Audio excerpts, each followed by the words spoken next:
morning, football fans, and welcome to this Thursday morning episode of Morning Kickoff, a weekly show where we cover all news football. I'm your host, Matt Whit, and today we are live on youtube.com/MattWhitt on the Morning Kickoff YouTube channel from Minneapolis, Minnesota. You can come check us out every Monday and Thursday morning around 9 o'clock Central, or listen to all the pre-recorded podcasts wherever you get your podcast. Today is March 24th, 2022, and we are here to discuss this absolutely amazing March of football. March is only it's only the 24th of March, and we already have the best March of football in my lifetime to ever exist. Tyreek Hill has just been traded to the Miami Dolphins. No one expected that. No one expected a Devontae Adams trade. Absolutely no one thought a Russell Wilson trade was actually going to go through. All of this happened in this March, and it has just been hands down the best experience ever to watch this all unfold. My Minnesota Vikings got a little taste of the action by bringing in Zadaria Smith, one of the top free agents, after being released from the Green Bay Packers. We're going to talk about all this on today's episode of Morning Kickoff. I hope you all enjoy. Do you enjoy listening to this podcast? If you don't, that's totally fine. But if you do and would like to help out, there will be a link in the description that will bring you to my merch store. At this store, we sell t-shirts, sweatshirts, and mugs, and all of the profit earned will go towards the production of this podcast. Thank you all, and enjoy the show. The Minnesota Vikings bring in free agent pass rusher Zadaria Smith as of a few days ago. And Zadaria Smith is arguably one of my top free agents that comes onto this Vikings team and will make immediate impact and a huge difference on this Vikings defense. Last year, we finished 30th in the league defensively. The 30th ranked defense. Yes, that's 3-0 out of 32 teams. And we finished 30th. Now, us bringing in an entire different coaching staff with Ed Donatell and Mike Pettin, we're totally revamping this Vikings defense after bringing in Harrison Phillips before that and after adding Jordan Hicks as well. So taking a look in this Minnesota Vikings signing of Zadaria Smith, if we head on over here, Zadaria Smith new deal is 3 years and valued $42 million. So he got paid $42 million for an aging veteran who's now injury prone after missing a majority of this last season is a lot of money. However, we know he can work, because if Zadaria Smith is able to stay healthy, he will make a massive difference on this Vikings defense. As now with Ed Donatell leading our defense, we are running a base 3-4, meaning we have 3 defensive linemen and 4 linebackers. And we know that Zadaria Smith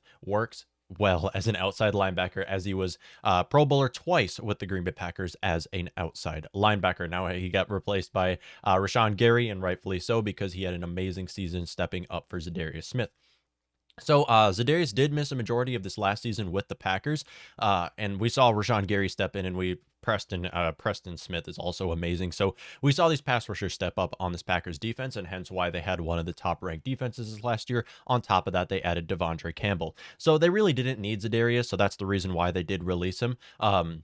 But him coming to our Vikings defense is a totally different story, because he's been one of those players where when we play the Packers twice a year, that you got a game plan against, because Zadarius had Kirk running all around the field. And that's why he made 2 Pro Bowls in 2019 and 2020 with that Packers defense. Now, as a matter of fact, those 2 Pro Bowls that he made in 2019 and 2020 were actually coached by Mike Pettin, who was their defensive coordinator at the time. And now Mike Pettin is on our coaching staff as our assistant head coach, and will also be more of a defensive mind alongside Ed Donatell as well. So I love this Vikings defensive coaching staff. I love the approach we've taken defensively. Now, I'll obviously have my hot takes on some other decisions that this organization has made so far this offseason. However, I do like our coaching staff. I'm a huge fan of every signing that we have. And yes, we can actually make a run next year. We can, especially with Devontae Adams. Devontae Adams and Zadaria Smith were 2 players who absolutely destroyed us the last few seasons. Now, Zadarius not being there the last season is a little bit different, but I'm talking about the 2 seasons prior to that. These are 2 players who absolutely destroyed us, and we had to game plan against. Now both of them are out of Green Bay. One of them comes onto our team. One goes to the AFC. This is just a massive win and puts a smile on my face, because if there's one thing that I love is watching the Packers slowly fall apart. Now they're trickling apart. Now, of course, they did just bring back a lot of their free agent players, and they still have Aaron Rodgers, who's arguably top 3 in the league. So with that being said, the downside to this is that obviously Zadaria Smith is injury prone, and he is an aging player. He will be one of the only players over the age of 30 on our Vikings defense. That being him, and Harrison Smith. I believe those are the only two players on this Vikings defense that will be over the age of 30. I think Dalvin Tomlinson and Eric Kendricks are approaching that age. However, they aren't there quite yet. But this is a massive win because if you think about our Vikings defense right now, if us with Zadaria Smith and Danielle Hunter brushing the passer, we don't need the best secondary in the world. We really don't. And we have to move money to get a corner. Obviously, no question. I believe everybody has to agree here that we need to sign a corner to be a quarterback one next year. But one thing is, it's going to be so great that we don't have not only did Devontae Adams leave our division, Allen Robinson isn't our division anymore. Now, Allen Robinson had a bad, terrible last season. Of course he did. But you can't just dismiss the fact that it's Allen Robinson, and that Robinson that we saw, that pass rusher that we saw in the years prior, is still in there somewhere. And them leaving our division is a massive win, and this can actually lead to us winning our division. Now, I'm not going to get you guys' hopes up. I'm not talking about a Super Bowl here, but I'm getting my hopes up as saying this is the best chance that we've had at winning our division in a couple of years, since 2018. Which, by the way, we didn't win our division in 2018. Us bringing in Kirk, I thought we were going to win the Super Bowl, and no, we missed the playoffs. Yeah, this is how this Vikings being a fan of this team goes. It's a roller coaster of emotions. But again, bringing in Zadaria Smith was an excellent, amazing signing, and now we have one other player we have to bring in. It's going to be a corner. Now, are we going to sign a corner quite yet? Probably not. We're probably going to take someone who's, when you're getting closer to the start of the regular season, we would probably bring in a corner to be a cornerback one, probably before the draft, if it was my guess. Now, who are the Vikings going to bring in for a corner? Because let's not forget, we need money. We don't have money right now after signing Zadaria Smith. We don't. But after this, we have to sign our players that we draft. I mean, we have like 7 draft picks, so a normal amount of draft picks. We have to bring in these players that we draft and have to be able to pay them. So we're in a kind of a tough cap situation. I do believe there is Kwesi. In Kwesi we trust, a little mastermind. We'll find a way to be able to get one of these corners. So who should the Vikings bring in at cornerback? Because this is really one of our only needs right now. So as of right now, the Vikings, if you look at our team, offense stacked. I mean, we have one of the best, maybe the best group of playmakers in the league when you're looking at an offensive trio with Dalvin Cook, Adam Thielen, and Justin Jefferson. You also got Osborne, Irv Smith Jr. You got a lot of names on top of that when it comes to playmakers. Kirk Cousins, obviously, in the top half of quarterbacks. I'll give him that. Offensive line, little. I mean, the interior side of the line doesn't look great, but our offense is fine. I mean, you look at our coaching staff, we should be good on offense. You look at the defensive side of the ball, and it's a different story. As right now, our defensive front, we have a hole right now at defensive end. We really don't know who's going to start defensive end, and we don't know what Ed Donatel and Mike Pettin's plans are about who's going to play defensive end and who's going to play outside linebacker. But when you look at the secondary, that's really our problem right there because, and we see how bad when you don't have a lockdown corner, when you don't have a good safety duo where you can run too deep and be able to cover, you can't make a Super Bowl. I mean, it rarely happens. Look at the Chiefs this last season. Chiefs, the best. I don't care what you say. The Chiefs were undoubtedly, undisputed, the best offseason or the best offense this last season, as they had top 5 offensive line. They had Tyreek Hill, Travis Kelce, Patrick Mahomes, and Andy Reid, and Eric Bieniemy calling that offense. Like, they had the best offense. But you look at the defensive side of the ball, and although they had great pass rushers in Frank Clark and was the defensive lineman? I'm forgetting his name right now. Chris Jones. Even though they had one of the best pass rushing duos in there, and they had Tyrann Mathieu at safety, they didn't have good corners, and that's the reason why they didn't make it to a Super Bowl. They could not compete against the Bengals because the Bengals had elite wide receivers. So it just shows in how pass heavy a league it is to have a lockdown corner and how crucial it is. So I do believe the Vikings should bring in one of these aging corners and also draft a corner and just continue to draft corners until you hit. Because let's be honest, you do not want Cameron Dantzler to be your first choice to starting corner next season. You don't want that to happen. You don't want Cameron Dantzler, Harrison Hand, anybody who's on our roster right now, you don't want them starting at corner this next upcoming season. You just don't want it to happen. It's such a crucial position that you need to fill, especially in 2022. Which is why I do believe the Vikings will bring in one of these free agent corners. So if we head on over to our corner free agent corners right there, and right now there's 76 available, we can afford just about any of these players. When you're getting closer to the draft and players are more they're more desperate to be on a team. They're more desperate to get a contract, and they're not waiting until they get the right contract. They're not taking a Jadeveon Clowney approach. We can bring in some of these corners, and I don't know why Trey Waynes is listed as the first one. Now, Trey Waynes, former first round draft pick, ninth overall draft pick, massive miss, ninth overall draft pick, I believe it was, for the Minnesota Vikings.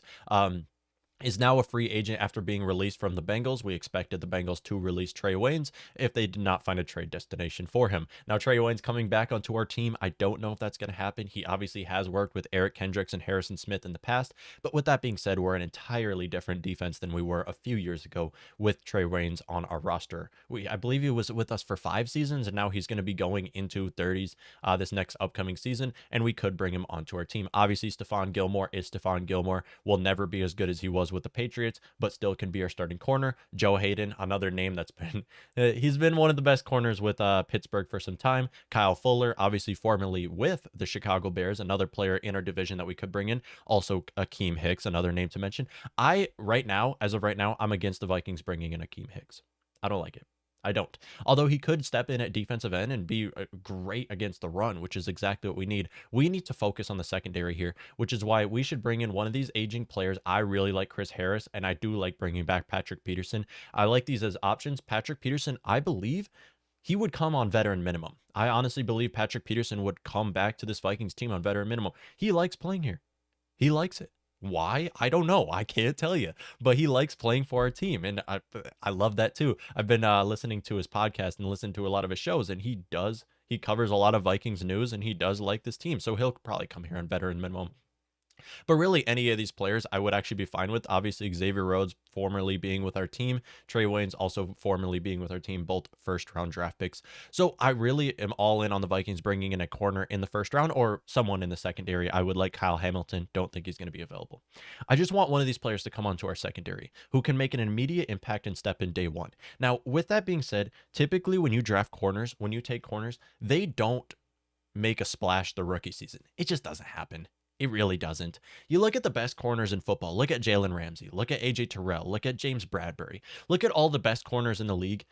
It took them 2, 3, 4 years to finally start making a name for themselves, to finally start hitting stride in the league. So I wouldn't expect you take someone like Sauce Gardner or any of these players in Stingley and actually to make a massive impact the rookie season. It just doesn't often happen. Now we saw this happen a little bit with Eric Stokes with the Packers this last season as he stepped in for Jair Alexander, who missed a majority of their last season. However, with that being said, I mean, you look at Eric Stokes' competition, it wasn't really there. What I'm talking about here is getting a lockdown corner. Corners in the rookie season just aren't lockdown corners, and that's why I do believe whoever the Vikings draft, whether it is a corner or a defensive back, you don't want them to be your starting corner, your lockdown guy of the rookie season, because they're going up against NFL talent, which they really haven't played against at all. I mean, I guess if you bring in Ahmad Gardner, I guess he played in a tougher conference. But with that being said, I mean, the Vikings, whatever they bring in for corner, shouldn't be a cornerback 1 for us this next season. But still, bringing in Zadaria Smith is a massive improvement and will make a huge difference on this Vikings defense. I mean, just having him as one of our pass rushers, because let's not forget, we have to expect that Daniel Hunter's going to miss this upcoming season because he misses a lot because he's been injured for a majority of the last 2 seasons. If you look at our current, this is according to ESPN, our current base 3-4. We have a kind of an odd listing right here. Harrison Phillips, Dalvin Tomlinson will obviously be 2 starters on our Vikings defenses next season. Who will be starting at defensive end alongside them? A lot of people are saying Akeem Hicks. I don't think it's going to happen. And in a matter of fact, I don't want it to happen anymore. I know previously I was a big fan of signing Akeem Hicks. Our focus has to be on the secondary right now. Who would step in here? Honestly, Armon Watts had a tremendous season last year. Armon Watts was one of the best interior pass rushers on our Vikings defense this last season and stepped up at defensive end. He was great against the run too. Yeah, Armon Watts was great against the run. One of our only defensive linemen this last season who could actually stop the run was Armon Watts, which is why he could honestly step up in the starting role this next upcoming season. And that's crazy to say because him coming out of the 6th round from Arkansas, you didn't expect anything like that to come out of him, but he had an amazing season this last year and could definitely step up at defensive end. Just have him play against the run. Because let's not forget, when you're running a 3-4 defense, you want your entire defensive front, all 3 of them, to be studs against the run. They don't have to be great pass rushers. Harrison Phillips and Dalvin Tomlinson are not the best pass rushers. They're slower guys, but what they can do is stop the run up the middle. And when you look at it, the Vikings, that's the biggest problem with them this last season. They averaged 130 rushing yards allowed per game. 130. We made every opposing running back look like superstars. Chris Carson was the best running back in the league against us this last season. I mean, it's just we need better players against the run, and Akeem Hicks could be one of those signings. However, when you sign a player like Akeem Hicks, you're leaving a massive hole in the secondary. I would like to see a player like Armon Watts, Kenny Willekes, we saw come into the role this last season. Janarius Robinson missed all of last year. Maybe he's a little surprised. Patrick Jones. Honestly, this role right here, this defensive end role, just have everybody play for that role. Everybody's got to play for that role. Kenny Willekes, Armon Watts, Janarius Robinson, Patrick Jones, all of these. James Lynch, another name. I mean, all these guys just have to play for that role. I'm really liking James Lynch as another option too. We have a lot of great defensive linemen, and that's the one thing about the Vikings. I mean, you got to appreciate, if there's one thing I have to appreciate for the Vikings, is that our quarterback stays healthy and that we are great at drafting and developing defensive linemen. Those are my two things, and also drafting wide receivers. Those are three things that I absolutely love about this Vikings organization that they've been great at my entire life. And then you look at linebacker. Danielle Hunter and Zadaria Smith obviously are starting outside linebackers. Danielle Hunter will likely play mostly as an outside linebacker, but they can move him to play hands in the dirt football as well. We also have DJ Wanham, who's another name. Will likely play at outside linebacker because it is a Donatel-led defense, and typically the defensive linemen you want to be bigger guys than Wanham is, but he could also be one of those starters. So I really love this linebacker group right here. We have one, after signing Zadaria Smith and Jordan Hicks, we have one of the best linebacker groups in all of football. We do. We do.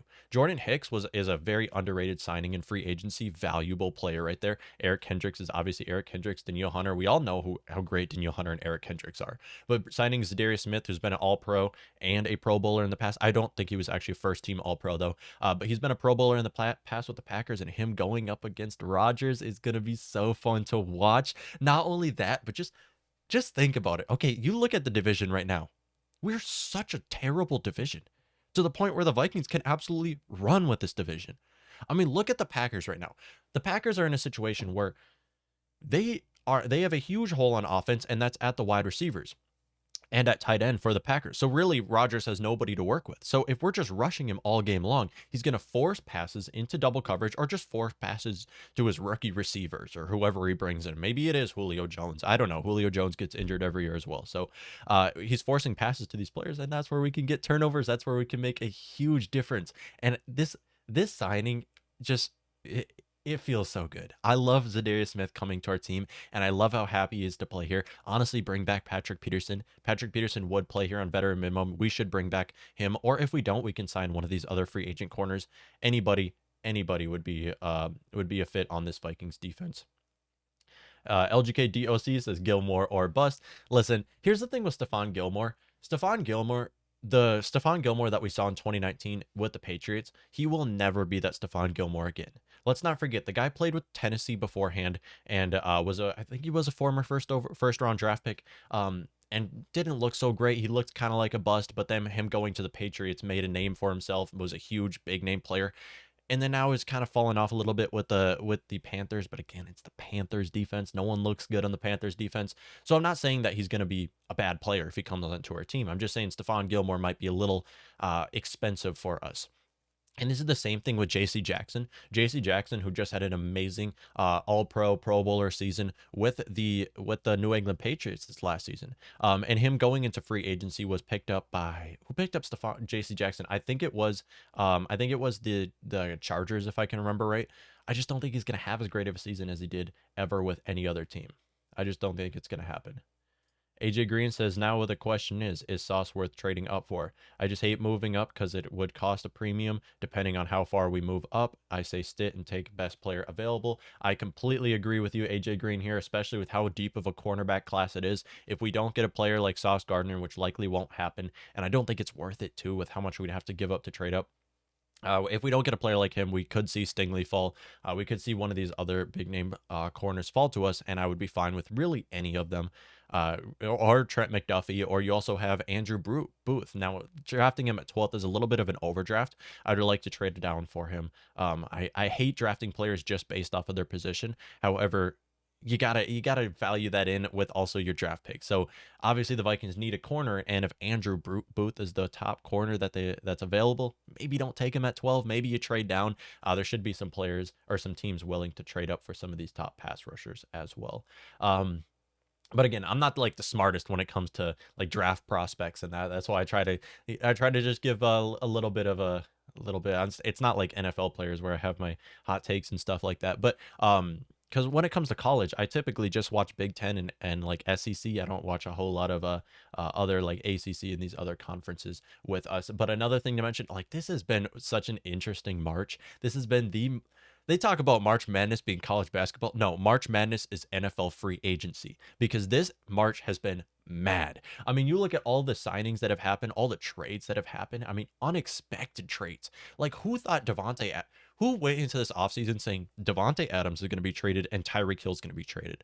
Nobody.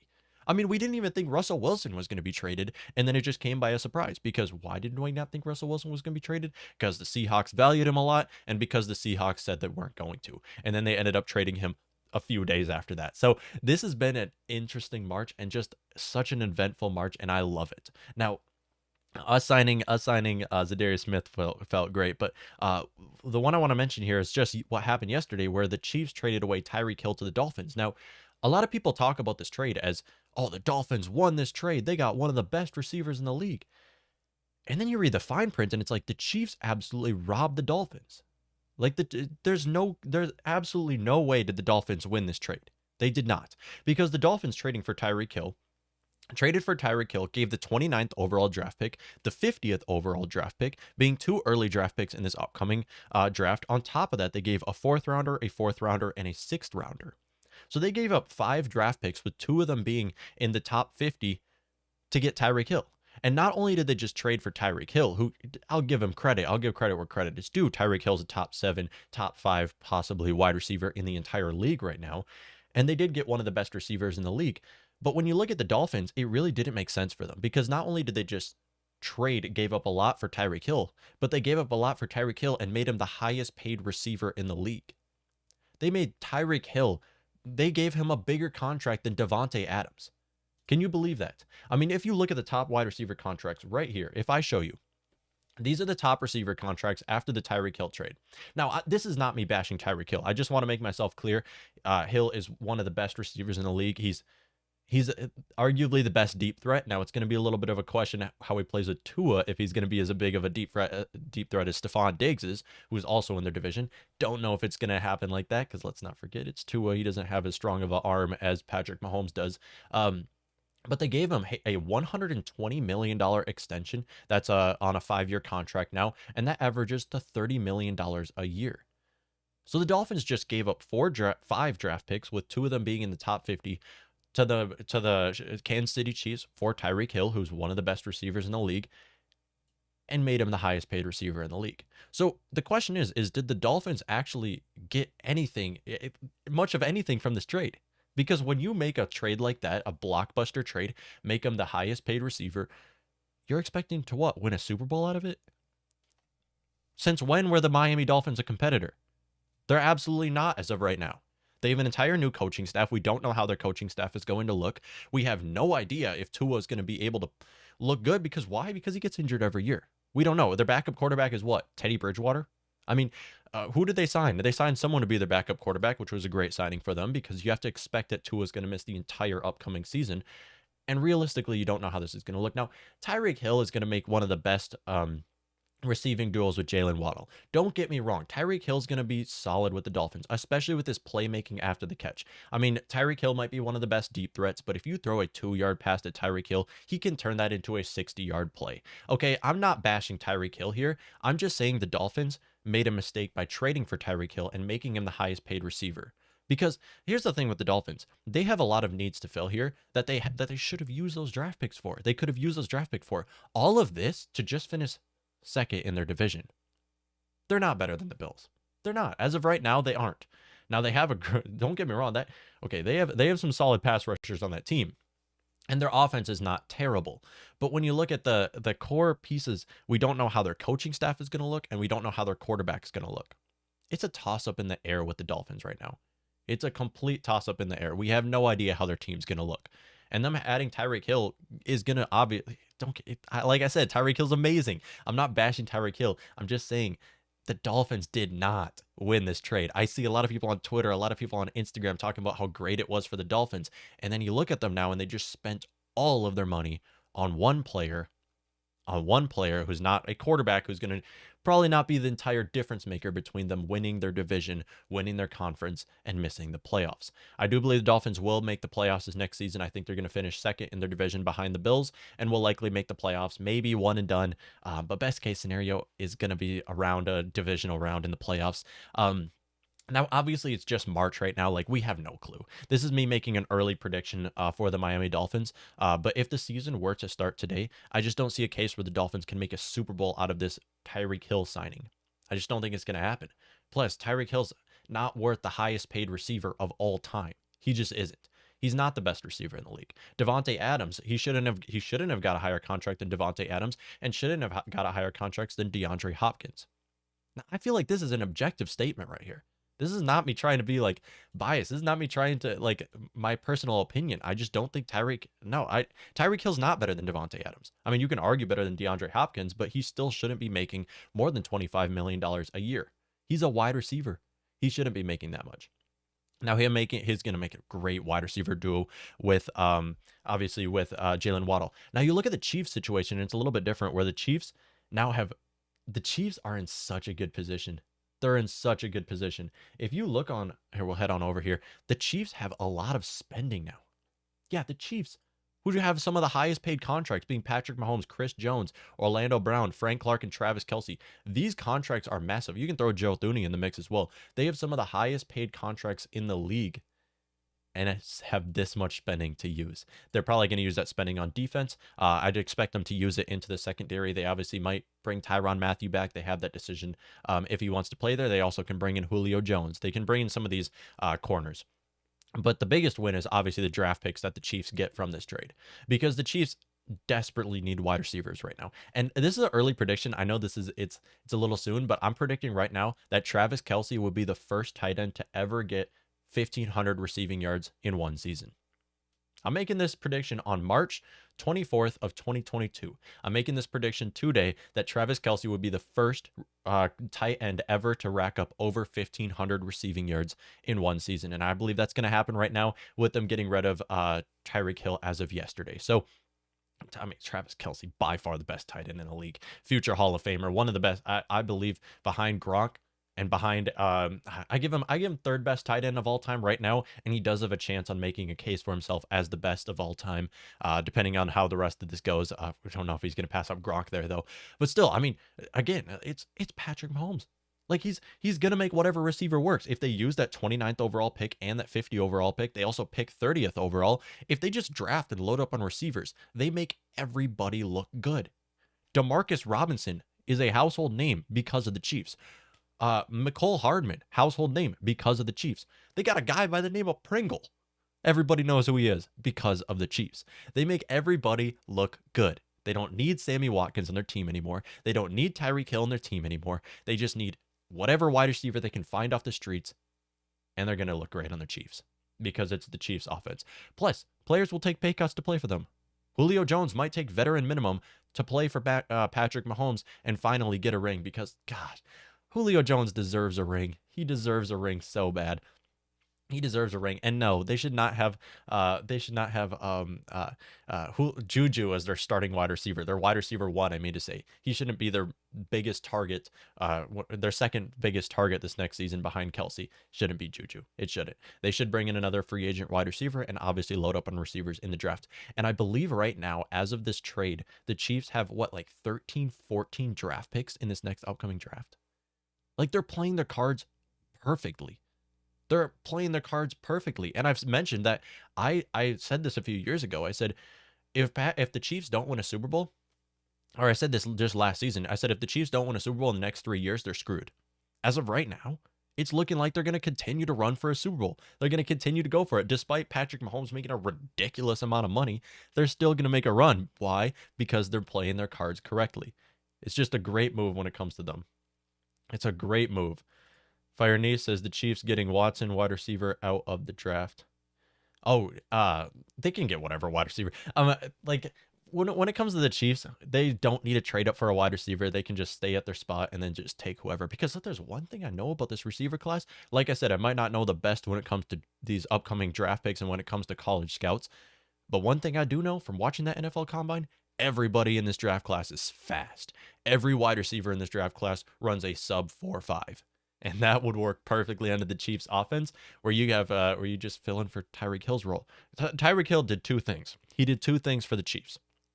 He made a short passes and turned them into massive plays, and he just ran past guys.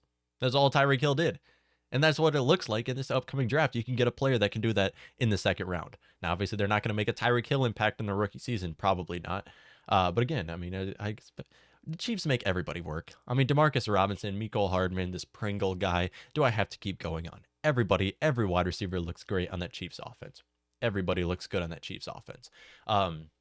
Obviously, Travis Kelce, like I said, he should be the first tight end of all time to rack up over 1,500 receiving yards.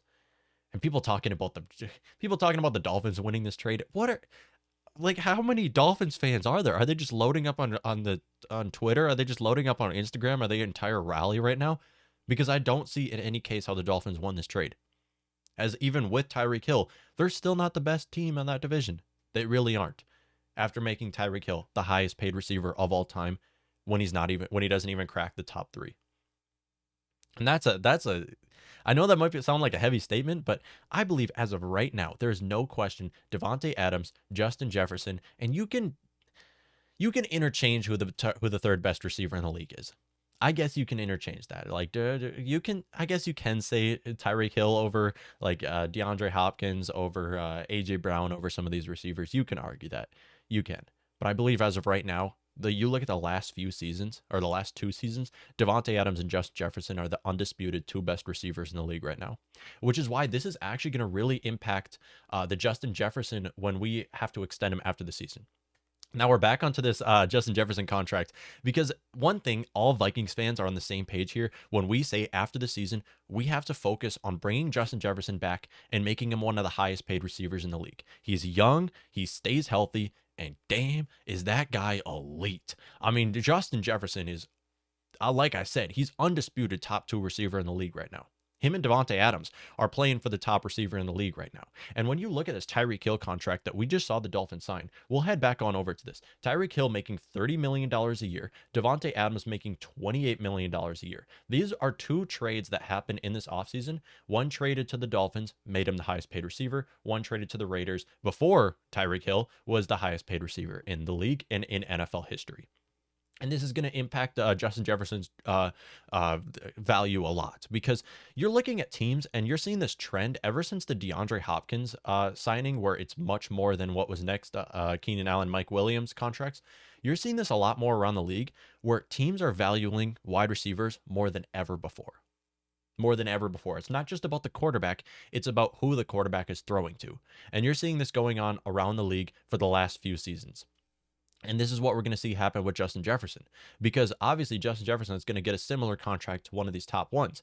They're older. Some of them are injury prone, and Justin Jefferson is just better.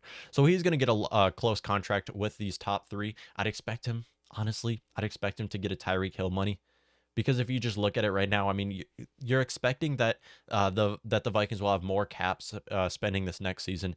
And yes, they will get Justin Jefferson will likely get around $30 million a year. And I can't say I'm mad about that. Obviously, I don't like that much money going to a single player, but when that single player is Justin Jefferson, who does everything right, and if he's demanding that money, fine.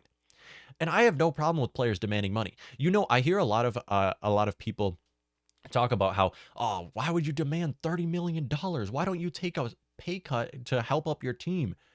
Who cares? He's worth it. He's completely worth it. I don't care if Justin Jefferson is demanding a similar contract to Tyreek Hill and Davante Adams, because he deserves that. He deserves it. It's not just about the money. Like, obviously, if he had $18 million a year, if he had a similar contract to Adam Thielen, 16.2 a year, he's fine. Like, that's a lot of money. That's a ridiculous amount of money. It's not just about the money, it's about what the money says. If we pay Justin Jefferson this much money, we're saying that he's worth it, which he is.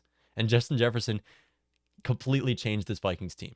And he's going to probably run Adam Thielen out of town. I'm going to be honest. I said that Adam Thielen, this will likely be his last season with the Vikings because we're going to move that money to Justin Jefferson. And this is where our focus needs to be right now, is how we can afford Justin Jefferson contract extension after this year. A lot of people will also bring up that Justin Jefferson being a first-round draft pick, you can use the fifth-year option on him. You can bring him back for a fifth year. That's just disrespectful. Why would you use the fifth-year option on a player that has just had two of the best seasons this last 2 years, where he made a Pro Bowl, second team All-Pro the last 2 seasons, and you're just going to use a fifth-year option, have him pay him a little bit of money this next season? Come on, guys. Make Justin Jefferson a top 3 paid receiver in the league. You just have to do it after the season. You have to extend him after the season. It just has to happen because he's the focal point of our Vikings offense. And especially with Kevin O'Connell calling these plays, is going to make bigger impact than he did the last 2 seasons. I'm so happy to have Justin Jefferson on this team. I'm so happy Howie Roseman decided to draft Jalen Reagor, because there's nothing I enjoy more than watching Justin Jefferson run past guys and destroy every opposing defensive back that he goes against. I love the guy so much, and it's going to be so interesting to watch how he's going to play with Kevin O'Connell calling the offense, how O'Connell used Cooper Kupp last season. Now you're using Justin Jefferson, who's more versatile than Cooper Kupp. See what I'm saying here? Justin Jefferson should have one of the best receiver seasons of all time. He should. Ryan Donovan says, if Ritter or Corral fall to the second round, Minnesota should take one of them. I don't know, man. I don't know. Because if you look at us right now, where the Vikings are sitting at, there's no question, after bringing in Zadaria Smith, after extending Kirk Cousins, we're going for the division this next season. So I believe what their approach is going to be is just taking whoever's going to make an immediate impact, whoever you can start day one or intend to start later in the regular season, which is why I believe in the first 3 rounds, that's what the Vikings focus is going to be. That's what the Vikings focus is going to be, is how they can bring in players and expect to have them start in their rookie season. So I don't think that the Vikings will sign one of these quarterbacks. I agree that they should. I believe that the Vikings should look to bringing in a new quarterback. But if the Vikings do bring in a Desmond Ridder, a Matt Corral, they're not going to play their first 2 seasons because we have Kirk locked for the next 2 years at least. Which is why I believe that as of right now, we should just look to how we can get a quarterback in this next upcoming draft.